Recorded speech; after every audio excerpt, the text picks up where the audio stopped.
மதுரை மாநகரின் மாபெரும் இசை கலைஞன் பாணபத்திரர் தன் யாழ் இசையால் அந்த சொக்கநாதரின் இதயத்தையே வென்றவர். அரசன் அளித்த செல்வங்கள் அனைத்தையும் ஏழைகளுக்கு வாரி வாரி வழங்கினார். ஆனால் காலத்தின் கோலம் ஒரு கட்டத்தில் அவரே வறுமையின் கோரப்பிடியில் சிக்கினார். பசியும் பட்டினியும் அவர் வீட்டை சூழ்ந்தது. தன் பிள்ளைகளின் வாடிய முகத்தை கண்டு கலங்கிய அந்த தந்தை வேறு யாரிடம் செல்வார்? தன் ஆராதனை தெய்வமான சொக்கனிடமே ஓடிச் சென்று, இறைவா, இதுதான் என் பக்திக்கு நீ தரும் பரிசா என அழுது புலம்பினார். அப்பொழுது கருவறையில் இருந்து அந்த சொக்கநாதனின் குரல் அசரீரியாக ஒலித்தது. பத்ரா, கலங்காதே, இந்த கோவில் படிக்கட்டில் தினம் ஒரு பொற்காசு இருக்கும், அதை எடுத்துக்கொள் என்றது. சொன்னபடியே பாண்டிய மன்னனின் கருவூலத்தில் இருந்த பொருட்களை கள்ளத்தனமாக எடுத்து வந்து தன் அடியவனுக்காக படிக்கட்டில் வைத்தார் அந்த பரம்பொருள். ஒரு பக்தனின் பசிக்கா அகிலத்தையே ஆளும் அரசன் ஒரு திருடன் என்ற பழியையும் சுமக்க துணிந்தாரே, அந்த பேரன்பை என்னவென்று சொல்வது? நாட்கள் கடந்தன. கருவூல காவலர்கள் தண்டிக்கப்படுவார்கள் என்பதை அறிந்த ஈசன் மற்றும் ஒரு லீலையை நிகழ்த்தினார். ஒரு நள்ளிரவில்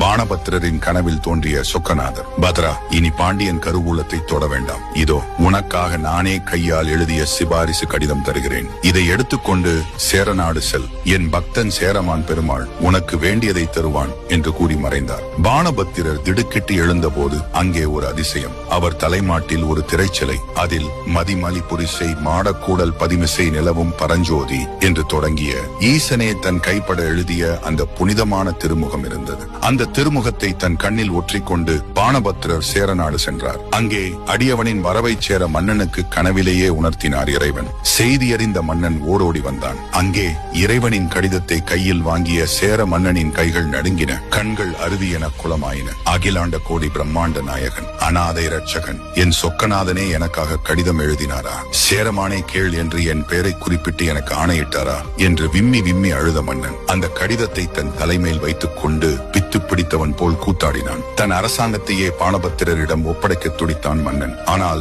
பாணபத்திரர் வேண்டியதை மட்டும் பெற்றுக்கொண்டு இறைவனின் புகழை பாடியபடி மீண்டும் மதுரை திரும்பினார். இதை கேள்வியுற்ற பாண்டிய மன்னனும் தன் பிழையை உணர்ந்து அவருக்கு செல்வங்களை வாரி வழங்கினான். ஒரு ஏழை பக்தனின் வறுமைக்காக பிரபஞ்சத்தின் அரசனே இறங்கி வந்து கடிதம் எழுதிய இந்த திருவிளையாடலை படிப்பவர்களுக்கும் கேட்பவர்களுக்கும் வறுமை நீங்கி பொன் பொருள் சேர்ந்து ஈசனின் பேரருள் கிட்டும் என்பது ஐதீகம். ஓம் நம சிவாய் என கமெண்ட் செய்து லைக் அண்ட் சப்ஸ்கிரைப் பண்ணிக்கோங்க.